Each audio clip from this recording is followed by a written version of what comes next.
Hello guys, welcome to my YouTube channel. So guys, the return of tiger episode 511 से लेके 512 तक आ गए हैं। जाइए आप लोग देखिए और एंजॉय कर। गढ़वाल, तुझे अंदाजा नहीं है कि तू कितनी बड़ी गलती कर रहा है। अगर मेरे बाप को इसकी भनक भी लगी तो। अबे चुप। अभिनव ने अर्जुन की बात को काटते हुए कहा और उससे एक जोरदार थप्पड़ मार दिया।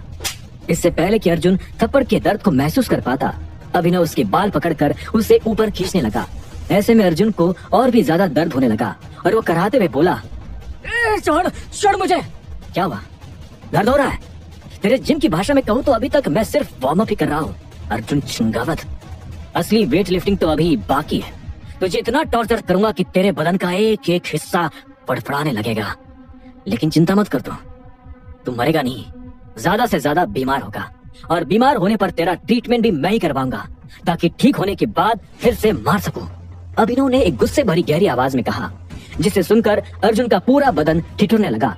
उसे अभिनव का कहा एक एक शब्द मानो एक कुंतल जितना भारी लगा, जो लगातार अर्जुन को जमीन में धंसाता जा रहा था। ऐसे में उसने एक गहरी सांस ली और थोड़ी ऊंची आवाज में कहा, फाइनल वार्निंग कह रहा हूँ, मुझे चुपचाप यहाँ से जाने दे। हम लोगों के सामने तेरी कोई औकात। इससे पहले कि अर्जुन आगे कुछ बोल पाता, अभिनव ने दोबारा उसे एक थप्पड़ मार दिया।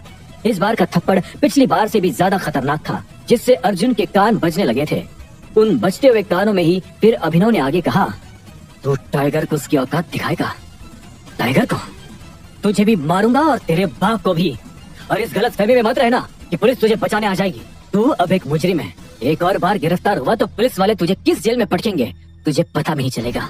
पूरी जिंदगी इंडिया के किसी कोने में सड़ता रहेगा तू। अर्जुन को अपनी जिंदगी में इतना डर पहले कभी नहीं लगा था। भले ही वो अपने चेहरे पर इस डर को छिपा रहा हो, लेकिन अंदर ही अंदर अभिनव की कई बातें उसे हिला कर रख चुकी थी। वो अब ये भी नहीं सोच पा रहा था कि उसे आगे क्या करना चाहिए था। अभिनव के सामने वो पहली बार इतना लाचार महसूस कर रहा था। अभिनव, मैं एक और बार कह रहा हूँ, अच्छा नहीं होगा। अर्जुन ने फिर से अपनी आवाज में जोर देते हुए कहा। अभिनव उसका ये हाल देखकर अचानक हंसने लगा। उसे महसूस हुआ कि अर्जुन धमकाने से अब धीरे धीरे गिड़गिड़ाने पर आ चुका था। ऐसे में अभिनव ने हंसते हुए ही कहा, अच्छा तो तूने खुद भी नहीं किया था अर्जुन छिंगावत। इस खेल की शुरुआत तूने ही की थी। बस तूने ये नहीं सोचा था कि जब मैं अपने पर उतर आऊंगा तब क्या करूंगा। अभिनव की बात नकारते हुए अर्जुन ने ना में सिर हिला दिया। ऐसे में अभिनव ने एक गहरी सांस ली और अपने पैर पर लगे बैंडेज को दिखाते हुए कहा, ये भूल गया, ये तेरी चलाई हुई गोली का अंजाम है। और सिर्फ यही एक गोली नहीं चलाई थी तूने, एक और चलाई थी साले। तुझे अंदाजा भी है कि वो गोली कहाँ लगी थी? कुत्ते, एक एक गोली का हिसाब लूंगा मैं, एक एक का। अभिनव की आंखों में उसका गुस्सा आग की तरह भभक रहा था। उसकी बात का अर्जुन के पास वाकई कोई जवाब नहीं था। वो ये तो जानता था कि उसने गोली 2 बार चलाई थी और पहली बार में अभिनव के बीच अनन्या आ गई थी, लेकिन गोली उन दोनों में से किसे लगी थी ये अर्जुन को नहीं पता था। वो उस वक्त इस बात का पता लगा भी पाता उससे पहले ही उसके पिता के आदमी उसे उठाने के लिए आ गए थे। ऐसे में अर्जुन ने जल्दबाजी में एक और गोली अभिनव के पैर पर चला दी थी। गोलियां तो होती है चलाने के लिए टाइगर। अगर मामूली सी गोली से इतना डरते हो तो अपनी दुम दबाकर घर में क्यों नहीं बैठते? अर्जुन ने अभिनव का मजाक उड़ाते हुए कहा। ऐसे में अभिनव भी मुस्कुराने लगा और पलटते हुए बोला, सही बात है, गोली से क्या डरना। अभिनव कुछ दूरी पर रखी एक टेबल के पास गया और उसकी दराज खोलने लगा। उस दराज में कई तरह की पिस्तौल्स और रिवॉल्वर्स रखी हुई थी। अभिनव ने एक नजर उन सभी बंदूकों पर घुमाई और सोचा कि वो अर्जुन के ऊपर किससे गोली चलाए। फिर उसे वो गोली याद आई जो डॉक्टर ने उसके पैर और अनन्या के माथे में से निकाली थी। उस गोली को ध्यान में रखते हुए अभिनव की नजर उस बंदूक पर रुकी जो लंबे बैरल के साथ सिल्वर फिनिश में थी। अभिनव ने एक गहरी सांस ली और उस बंदूक में एक 44 बोर की बुलेट लोड कर दी। इतने में वो आदमी भी वापस आ गया जो पहले अर्जुन की निगरानी कर रहा था। उसके हाथों में इस बार एक लंबा सा लोहे का पतीला था जिसके अंदर कुछ कोयले जल रहे थे। जैसे जैसे वो आदमी अर्जुन के करीब आ रहा था, अर्जुन को उन जलते कोयलों की गर्मी और भी ज्यादा महसूस हो रही थी। उसे अब समझ आ चुका था कि अभिनव उसके साथ कुछ बहुत ही बुरा करने वाला था और इसलिए उसे रोकने की अर्जुन को सख्त जरूरत थी। पापा इस हरामखोर को ढूंढ तो लेंगे, लेकिन पता नहीं उन्हें कितना टाइम लगेगा। मुझे अपने दम पर ही इसे कैसे भी करके रोकना पड़ेगा ताकि पापा को भी थोड़ा वक्त मिल सके, अर्जुन ने अपने आप से कहा। वो जानता था कि फिलहाल अगर अभिनव चाहता तो पलक झपकते ही अर्जुन का खेल खत्म कर देता। ऐसे में अर्जुन ने एक गहरी सांस ली और अभिनव को धमकाते हुए कहा, तुम भी जानते हो मेरा बाप दिग्पाल छिंगावत कौन है अभिनव। मुझे अगर मार भी दोगे तो मेरे पिता अब भी इस दुनिया में है वो तुम्हें किसी भी कोने से ढूंढ निकालेंगे और इतना बुरा हाल करेंगे कि तुम सोच भी नहीं पाओगे। बेहतर यही होगा कि मुझे यहाँ से जाने दो। वैसे भी तुम्हारे पास कोई परिवार नहीं है, तुम मर जाओगे और लोग तुम्हें भूल जाएंगे। कोई भी बदला लेने नहीं आएगा तुम्हारे लिए। लेकिन अगर मुझे कुछ हुआ तो मेरे पापा पूरा शहर पलट कर रख देंगे। अर्जुन की धमकी सुनकर अभिनव फिर से हंस पड़ा और टेबल से अर्जुन की ओर पलटते हुए बोला, तुम इतनी सारी गलत फहमियों में हो कि मैं समझ नहीं पा रहा हूँ कि कहाँ से शुरू करूँ। चलो कम से कम शब्दों में तुम्हें एक रियलिटी चेक देता हूँ। पहली बात तो मुझे तुम्हारे बाप से रत्ती भर भी डर नहीं लगता। अगर एक बार को लगता भी तो भी मैं तुम्हें जेल से उठवाकर यहाँ नहीं लाता।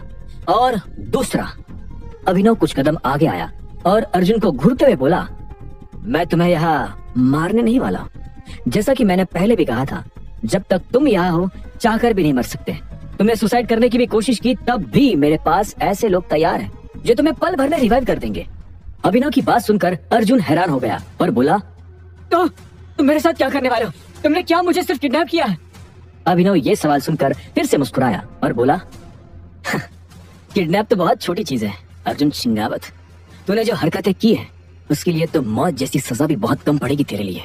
इसलिए मैंने तेरे लिए एक स्पेशल टॉर्चर प्लान बनाया है जो धरती पर रहकर ही तुझे इस बात का एक्सपीरियंस करा देगा कि नर्क क्या चीज होती है। अर्जुन अभिनव को देखता रहा और फिर अपना थूक निगल कर बोला, नहीं, मुझे टॉर्चर करने की सोचना भी मत अभिनव। मेरी चीख बहुत तेज है, पापा तक आसानी से पहुंच जाएगी। अच्छा, तेरा बाप यहाँ से सैकड़ों किलोमीटर दूर बैठा है, तो फिलहाल मेरे पैलेस में अर्जुन जितना मर्जी उतना चीख चिल्ला रो, कोई फर्क नहीं पड़ता। तेरी आवाज ना यहाँ किसी तक पहुंचेगी और अगर पहुंच भी गई तब भी तुझे कोई बचाने नहीं आएगा, ये मेरी गारंटी है। अभिनव ने गहरी आवाज में अपनी बात कही। अर्जुन के होश उठ चुके थे। वो अभिनव की बातों पर यकीन नहीं करना चाहता था। ऐसे में खुद को झूठी तसल्ली देते हुए उसने कहा, नहीं, ये सब बकवास है। मेरा बाप मुझे ढूंढ लेगा। तो हमारे सामने कुछ नहीं है टाइगर, कुछ भी नहीं। ये सुनकर अभिनव ने अचानक अर्जुन के ऊपर अपनी बंदूक तान दी और एक गहरी आवाज में कहा, तुझे क्या लगता है मैं यहाँ कोई मजाक कर रहा हूँ? तू जानता भी है मैं कौन हूँ अर्जुन? पूरा इंडिया मेरे नाम से कांपता है। तुम दोनों बाप बेटे को जितने लोग जानते नहीं होंगे, उससे ज्यादा लोगों के मन में टाइगर नाम ने अपनी धौंस जमा रखी है। अभिनव की बंदूक देखकर अर्जुन की धड़कनें तेज हो गई। वो जानता था कि वो बंदूक कोई मामूली बंदूक नहीं थी, उसकी पावर काफी ज्यादा थी। ऐसे में उसने एक गहरी सांस ली और कांपते होठों के साथ कहा, तुम ये क्या कर रहे हो? अभी तो कह रहे थे तुम मुझे मारोगे नहीं, फिर ये क्या बदतमीजी है? कम से कम और किसी से नहीं तो अपनी जुबान की तरह रहो। अर्जुन अपने आप को बचाने की पूरी कोशिश कर रहा था। वो जानता था कि उसके लिए फिलहाल यहाँ से सही सलामत बाहर निकल पाना ज्यादा जरूरी था। वही उसकी शिकायत सुनकर अभिनव फिर से मुस्कुराया और बोला, टाइगर अपनी जुबान का भी है, अपने लोगों का भी है और उन जनता का भी है जिन्हें तमीज से रहना आता है। इतने में अचानक उसने अपना निशाना अर्जुन के सिर से हटाकर उसके दाएं पैर पर लगाया और गोली चला दी। एक सेकंड के चौथे हिस्से में ही अर्जुन दर्द के मारे चिल्ला उठा, कमीने, तुझे मार डालूंगा मैं। अर्जुन झल्लाते हुए बोला। अभिनव उसे देखते हुए जोर जोर से हंसने लगा और बोला, चिल्ला और जोर से चिल्ला, ये तो सिर्फ शुरुआत है अर्जुन, आगे क्या क्या होने वाला है वो सुनकर ही तेरी पैंट गिली हो जाएगी। बहुत शौक है ना तुझे बंदूकों से खेलने का, अब इसी शौक का शौक मना। अपनी बात खत्म करके अभिनव ने वो बंदूक पास खड़े आदमी को थमा दी और आगे कहा, ध्यान रखना ये कुत्ता मरना चाहे, अगर हालत बिगड़ती दिखे तो कुछ घंटों में इसका ट्रीटमेंट करवा देना, लेकिन सिर्फ उतना ही जितना होना चाहिए, समझ गए ना? अभिनव के ऑर्डर पर उसके आदमी ने तुरंत हाँ में सिर हिला दिया। अर्जुन के लिए अभिनव ने अपने पैलेस में पूरी तैयारी करवा रखी थी। उसकी ट्रीटमेंट के लिए अकरम ने अपने डॉक्टर को भी अभिनव के पैलेस में भेज दिया था। अर्जुन के रूम से बाहर निकलकर अभिनव ने एक लंबी उबासी ली। उसे फिलहाल काफी नींद आ रही थी। हालांकि अपने गुस्से की वजह से अभिनव के मन को चैन नहीं आ रहा था। उससे अब भी यही इच्छा हो रही थी कि वो एक और गोली अर्जुन के माथे में मारकर उसे अभी के अभी खत्म कर डाले। शांत हो जा अभिनव, शांत, सब्र का फल मीठा होगा। अभिनव ने अपने आप को समझाया और बेड पर लेटकर आंखें बंद कर ली। कुछ कोशिशों के बाद उसे आखिरकार नींद आ गई थी। हालांकि उसकी नींद ज्यादा देर तक नहीं टिक पाई। सिर्फ 1 घंटे में ही अभिनव फिर से जाग गया। अभिनव ने पास रखी बोतल से एक घूंट पानी पिया और महसूस किया कि उसे अब नींद नहीं आने वाली थी। ऐसे में वो अपने बेड से उठा और रूम से बाहर निकल गया। थोड़ा टहल लेता हूँ, शायद नींद आने लगे, अभिनव ने मन ही मन कहा और वो अपने पैलेस में घूमने लगा। चलते चलते वो एक ऐसे रूम में आ गया था जो कि बाकी रूम से थोड़ा छोटा और अलग सा था। उस रूम के बीच में एक रिक्लाइनर था और उसके आसपास की शेल्फ्स में कई किताबें और डायरी रखी थी। इतनी सारी बुक्स, इन्हें पढ़ता कौन होगा? अभिनव ने अपने आप से पूछा। वो एक पल के लिए समझ नहीं पाया कि उसके पिता संजय गढ़वाल को माफिया लीडर होते हुए किताबें पढ़ने की क्या जरूरत थी। हालांकि जब अभिनव उन किताबों के पास गया तो उसने देखा कि वो सभी पैसों और पावर से जुड़ी किताबें थी। उनके साथ वहाँ कुछ ऐसी किताबें भी थी जिनमें माफिया से जुड़ी कहानियां थी। शायद पापा इन किताबों से बहुत कुछ सीखे हैं, या फिर हो सकता है उन्हें पढ़ने का शौक रहा हो। अभिनव ने अपने आप से कहा। इतने में उसकी नजर किताबों के नीचे एक ड्रॉअर पर पड़ी। अभिनव को उसे देखकर दिलचस्पी हुई। वो जानना चाहता था कि उस ड्रॉअर में क्या हो सकता था। उसे खोलने पर अभिनव को वहाँ कुछ कागजात मिले। वो कागजात तो कुछ खास नहीं थे, लेकिन उनके बीच एक पुरानी चिट्ठी भी पड़ी थी। अभिनव ने उस चिट्ठी को पूरा खोलकर देखा तो पाया कि वो आधी फटी हुई थी। ऐसे में अभिनव उसके बचे हुए आधे हिस्से पर लिखे शब्दों को पढ़ने लगा। प्यारे संजू, कैसे हो? मैं जानता हूँ ये वक्त तुम्हारे लिए थोड़ा मुश्किल होगा, और हिम्मत नहीं हारना। मैं हमेशा तुम्हारी और विद्या की मदद के लिए बैठा हूँ। और हाँ, तुम्हारे होने वाले बच्चे का क्या नाम होगा मुझे जरूर बताना। अभिनव ने इतना पढ़ा और वो कंफ्यूज हो गया, क्योंकि चिट्ठी आधी फट चुकी थी, इसलिए भेजने वाले का नाम पता लगा पाना उसके लिए बहुत मुश्किल था। उसमें सिर्फ अभिनव के पैदा होने का जिक्र था, जिससे उसको ये पता चला कि वो चिट्ठी उससे भी ज्यादा पुरानी थी। अब आगे क्या होगा? आखिर किसकी होगी वो चिट्ठी? और वो संजय गढ़वाल की मदद क्यों करना चाह रहा था? क्या अभिनव उसे ढूंढ पाएगा? क्या होंगे इन सभी सवालों के जवाब? जानने के लिए सुनते रहिए आगे। लेकिन ये चिट्ठी लिखी किसने है? अभिनव ने अपने आप से पूछा और उस चिट्ठी के निचले हिस्से में पहुंच गया, लेकिन चिट्ठी वहां से फटी हुई थी, इसलिए अभिनव भेजने वाले का नाम नहीं पढ़ पा रहा था। अभिनव का मन इस बात से परेशान हो गया था। वो जानना चाहता था कि आखिर ये संजय का कौन सा शुभचिंतक था जिसके बारे में उसे नहीं पता था। तभी अचानक अभिनव को कुछ याद आया और उसने कहा, कहीं ये वही आदमी तो नहीं जिसे मैंने उस दिन फोटो में देखा था? अभिनव ने अपने आप से कहा। वो तुरंत उस तस्वीर को दोबारा देखना चाहता था, लेकिन वो तस्वीर गुड़गांव में पड़ी थी। ऐसे में अभिनव ने अपना मन महसूस कर एक गहरी सांस ली और अपने आप से बोला, मैं जल्द से जल्द इस आदमी के बारे में पता लगाऊंगा। इतना कहते ही अभिनव ने वो चिट्ठी ड्रॉअर में संभाल कर वापस रख दी। उसके मन में अपने पिता को लेकर कई सारे सवाल थे, लेकिन फिलहाल अभिनव अपनी मुसीबतों पर ध्यान देना चाहता था। वो उस रूम से बाहर आकर अपने बेडरूम में चला गया और कुछ ही मिनटों में उसे नींद भी आ गई।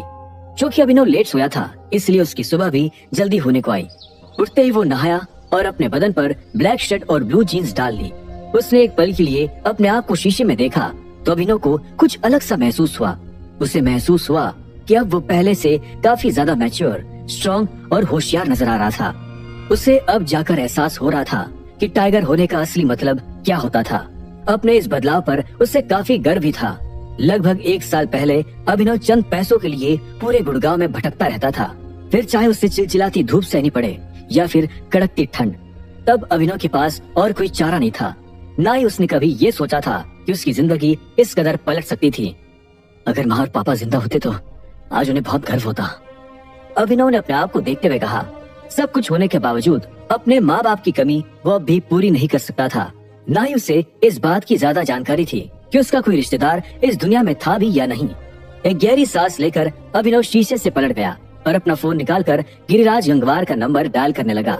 जब पहली बार में गिरिराज ने फोन नहीं उठाया तो अभिनव ने एक बार और फोन किया। इस बार गिरिराज ने उसका फोन उठा लिया था। Hello tiger, good morning. उधर से गिरिराज ने कहा। अभिनव भी हल्की सी मुस्कान के साथ बोला, गुड मॉर्निंग गिरिराज। माफ करना तुम्हें सुबह सुबह फोन किया, लेकिन एक मदद चाहिए थी।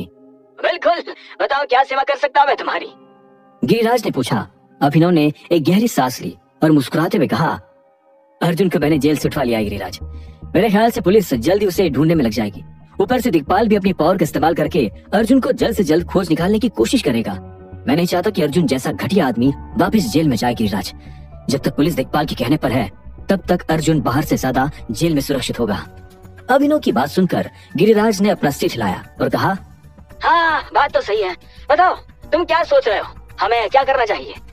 गिरिराज का सवाल सुनकर अभिनव ने एक और गहरी सांस ली और कहा, ये केस अब सीबीआई को अपने हाथों में ले लेना चाहिए।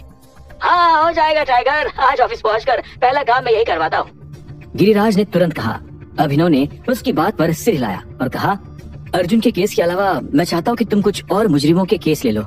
असल में वो मुजरिम मेरे ही आदमी, उन्होंने अर्जुन को जेल से उठवाने में मेरी मदद की थी। अगर पुलिस ने उन्हें पकड़ लिया तो वो बेचारे मुसीबत में फंस जाएंगे। कोई प्रॉब्लम नहीं है। उन लोगों ने वैसे भी अर्जुन को उठवाने में मदद की है, तो उन्हें इस केस के साथ आसानी से जोड़ा जा सकेगा। तुम बिल्कुल भी टेंशन मत लो टाइगर, सब काम हो जाएगा। ट्रांसफर की फॉर्मेलिटीज पूरी करते ही मैं तुम्हें इन्फॉर्म भी कर दूंगा। गिरिराज ने आत्मविश्वास के साथ कहा। अभिनव ने एक संतोष भरी गहरी सांस ली और फिर कहा, थैंक यू गिरिराज, मैं तुम्हारे फोन का इंतजार करूंगा। अपनी बात खत्म कर अभिनव कॉल काटने ही वाला था। इतने में गिरिराज ने उधर से कहा, टाइगर, क्या मैं तुमसे एक सवाल पूछ सकता हूँ? अभिनव ये सुनकर एक पल के लिए हिचकिचाया और बोला, हाँ जरूर, क्या हुआ? गिरिराज ने एक गहरी सांस ली और पूछा, तुम्हारा प्लान क्या है? मतलब अर्जुन को तुम मारने वाले हो या फिर सीबीआई इस केस पर एक्शन लेकर उसे खुद जेल भेज दे? गिरिराज का सवाल सुनकर अभिनव ने तुरंत ना में सिर हिलाया और कहा, नहीं, अर्जुन को मारने का फिलहाल मेरा कोई प्लान नहीं है। मैं बस उससे अपने तरीके से सबक सिखाना चाहता हूँ। उसके बाद सीबीआई चाहे उसे अपने तरीके से टॉर्चर करे या फिर किसी जेल में फेंक दे, उससे मुझे कोई प्रॉब्लम नहीं है। इनफैक्ट अर्जुन को पकड़ने का क्रेडिट भी आपकी टीम ले सकती है। बस एक चीज मैं कहना चाहूंगा, हो सकता है जब अर्जुन सीबीआई को मिले तो उसकी हालत बहुत ज्यादा अच्छी ना हो। गिरिराज इस बात पर हंसने लगा और बोला, कोई दिक्कत नहीं टाइगर, अर्जुन सिंगावत जैसे लोग अच्छे हाल में अच्छे लगते भी नहीं है। अगर तुमसे उसका हाल ना बिगड़ पाए तो सीबीआई के लोग भी अपना हाथ साफ करने का मौका ढूंढते रहते हैं, चिंता मत करो। अभिनव भी गिरिराज की बात पर मुस्कुराया और बोला, फिर तो कोई समस्या ही नहीं है, मैं तुम्हारे कॉल का वेट कर रहा हूँ, फिर आराम से मिलते हैं। अभिनव ने फोन काट दिया। वो अपने रूम से बाहर आया और कॉरिडोर में खड़े आदमी को इशारे से पास बुलाने लगा। वो आदमी अभिनव के पास आते ही बोला, जी बॉस।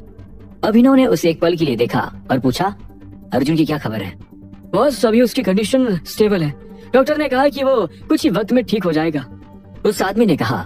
अभिनव उसकी बात पर सिर हिलाते हुए बोला, ठीक है, उसे कुछ खिला पिला भी देना, लेकिन सिर्फ उतना ही जितना उसके शरीर को जिंदा रखने की जरूरत हो। उस हरामखोर के लिए दावत लगाने की जरूरत नहीं है। मैं अभी गुड़गांव के लिए निकल रहा हूँ, जल्दी वापस आ जाऊंगा। ठीक है बॉस, उस आदमी ने झुककर कहा और अभिनव वहाँ से चला गया। घर के बाहर आते ही अभिनव के मन में दूसरे ख्याल आने लगे थे। वो गुड़गांव पहुंचकर सबसे पहले अनन्या के डॉक्टर से मिलना चाहता था। ऑपरेशन होने के बाद से अभिनव ने डॉक्टर से आराम से बात नहीं की थी, इसलिए वो अब जानना चाहता था कि ऑपरेशन कैसा गया था।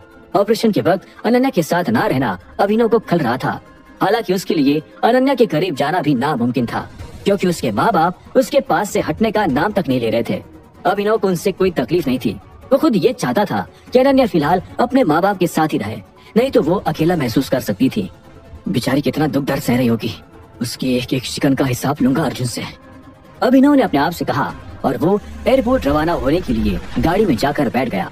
फिर एयरपोर्ट पहुंचकर प्लेन में बैठते ही उसे एक पल के लिए ख्याल आया कि अगर एक हवाई पट्टी उसी के पैलेस में होती तो आना जाना कितना आसान हो जाता। हालांकि फिर अभिनव को याद आया कि शायद उसके पास उतने भी पैसे नहीं थे। दूसरी ओर सर्जरी में एनेस्थीसिया की वजह से अनन्या सो चुकी थी। जागने के बाद उसे एहसास हुआ कि उसकी आंख पर कुछ जकड़ा हुआ था।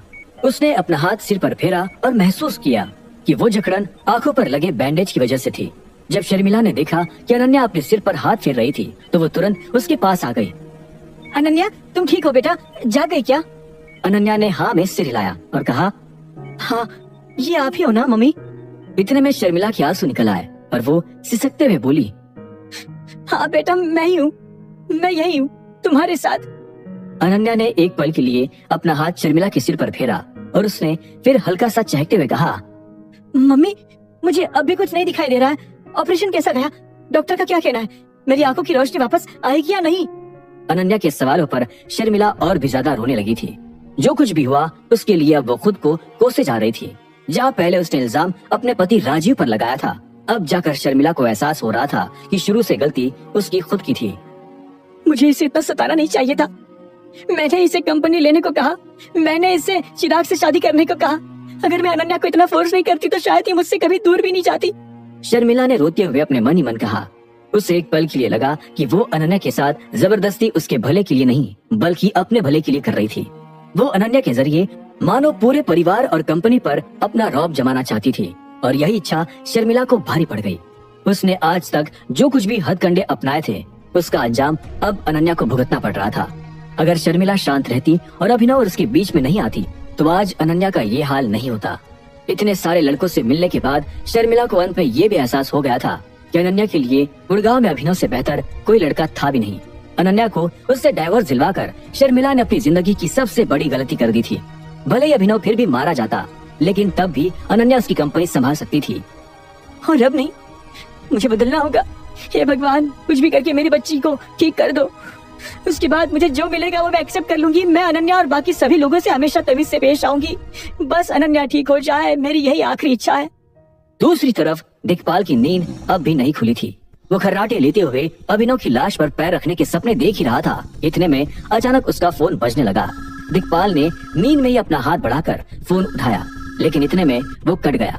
वो उस फोन को वापस नीचे रखने वाला था, इतने में वो फिर से बजने लगा। कौन है साला, सुबह सुबह दिमाग खराब कर रहा है? दिक्पाल बड़बड़ाया और उस फोन को उठा लिया। हेलो, कौन है? दिक्पाल ने रूखी आवाज में पूछा। फिर उससे दूसरी तरफ से आवाज आई। दिक्पाल, संतोष बोल रहा हूँ पुलिस स्टेशन से। अर्जुन फिलहाल जेल में नहीं है। क्या? दिक्पाल तुरंत अपने बेड पर सीधा बैठ गया और उसने आगे कहा, मैं कुछ समझा नहीं, क्या बोले तुम? मैं बोल रहा हूँ अर्जुन, आपका बेटा वो जेल से गायब है। संतोष ने फिर से अपनी बात कही। ये सुनकर दिक्पाल के माथे पर सल आ गए और वो झेपते हुए बोला, सुबह सुबह क्या बकवास कर रहे हो तुम? अर्जुन जेल में नहीं है तो कहाँ है फिर? उधर से संतोष भी थोड़ा चिढ़ते हुए बोला, मुझे क्या पता, आपने ही निकलवाया होगा उससे जेल से। इतनी भी क्या जल्दी थी दिक्पाल? बिल्कुल मजाक बना कर रख दिया है पुलिस का। दिक्पाल ने अपनी भौहें तानी और तपाक से कहा, मैंने नहीं निकलवाया उसे बाहर। मैं क्यों निकलवाने लगा उसे वहाँ से? तुम भी जानते हो ना हमारा प्लान क्या है। अर्जुन को फिलहाल जेल में ही रहना था कुछ दिनों के लिए। वही तो बात है दिक्पाल, अर्जुन जेल में नहीं है। संतोष ने थोड़ा खींचते हुए कहा। दिक्पाल ये बात सुनकर एक पल के लिए हैरान हो गया। वो तुरंत अपने बेड से खड़ा हुआ और बोला, कहाँ गया वो? क्या हुआ जेल में? दिक्पाल के सवाल पर संतोष ने एक गहरी सांस ली और कहा, सीसीटीवी चेक करके ये पता लगा कि अर्जुन को बेहोश करके यहाँ से बाहर निकला गया है। हमारा पहला शक उसी के एक साथी कैदी पर है, क्योंकि जब अर्जुन बेहोश हुआ था वो कैदी उसके साथ ही था। पूरा नजारा देखकर हमें पहले लगा कि ये सब आपका काम है। दिक्पाल ने उसकी बात सुनकर तुरंत ना में सिर हिलाया और कहा, नहीं नहीं संतोष, ये मेरा काम नहीं है। मेरे प्लान के हिसाब से अर्जुन को तो अभी अंदर ही रहना था, लेकिन फिर ये काम किया किसने होगा? दिक्पाल ने एक पल के लिए सोचा और फिर तपाक से आगे कहा, टाइगर, ये जरूर उस टाइगर का काम है। उसने अर्जुन को बाहर निकलवाया होगा। दिक्पाल का अनुमान सुनकर संतोष कंफ्यूज हुआ और बोला, पर दिक्पाल, टाइगर क्यों अर्जुन को बाहर निकलवाने लगा? उससे इससे क्या मिलेगा? दिक्पाल ने सवाल पर एक गुस्से भरी गहरी सांस ली और कहा, वो मुझे नहीं पता, लेकिन तुम जल्द से जल्द अर्जुन को ढूंढो। उसका बाहर रहना खतरे से खाली नहीं है। दिक्पाल का ऑर्डर सुनकर संतोष ने तुरंत हाँ में सिर हिलाया और कहा, हाँ दिक्पाल, अर्जुन को तो ढूंढ ही लेंगे, साथ ही उस कैदी को भी पकड़ लेंगे जिस पर हमें शक है। वो जरूर डंडे खाकर अपना मुंह खोल देगा। मुझे नहीं लगता कि वो इस काम में अकेला है संतोष। अगर इस कारनामे के पीछे टाइगर का हाथ है तो स्टील की जेल में एक से ज्यादा कैदियों ने काम किया होगा। दिक्पाल ने कहा। संतोष ने उसकी बात पर सिर हिलाया और उसे दिलासा देते हुए कहा, तब भी चिंता मत करो दिक्पाल, हम उन सभी कैदियों को घेर लेंगे जो इसमें शामिल थे। वैसे भी अगर उन कैदियों को झूठ अच्छे से बोलना आता तो वो जेल में बंद नहीं होते। अब आगे क्या होगा? क्या दिक्पाल और इंस्पेक्टर संतोष अर्जुन को ढूंढ पाएंगे या फिर इससे पहले ही गिरिराज ये केस अपने अंडर ले लेगा? और क्या होगा जब अभिनव अनन्या से मिलने हॉस्पिटल जाएगा? सवाल बहुत सारे हैं, जवाब जानने के लिए सुनते रहिए आगे। इन सब का जवाब सुनने के लिए बने रहे देशी बॉय एफएम पर। यहीं पे आप लोगों को बहुत जल्द नेक्स्ट एपिसोड मिल जाएगा।